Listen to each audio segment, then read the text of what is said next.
fod hael y machlud mae deigryn yn llosgi fy ngrydd, neu ai am fod nos yn bygwth rhoi terfyn ar antur y dydd, neu ai am fod cor y goedwig yn distewi a mynd yn y fyd, neu ai am I rywun fy ngadael rwy finnau mor unig y myd.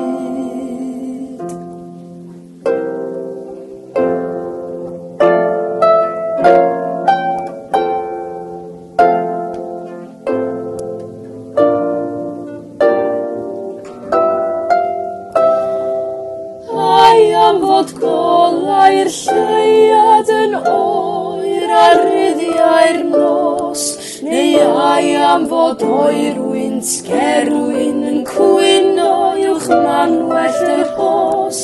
neu ai am fod cryr glyfinir yn distewi a mynd yn y byd, neu ai am I rywun fy ngadael rwy finnau mor dywyll y myd.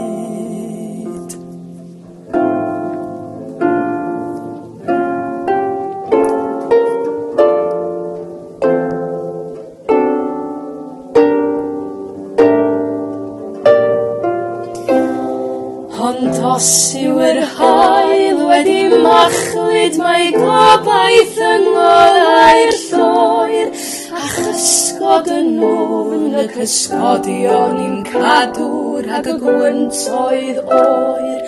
ac osaeth gryr glyfinir yn un ar distawrwydd mawr, mi wyned awr rhywun I gadw yr oed cyn toriad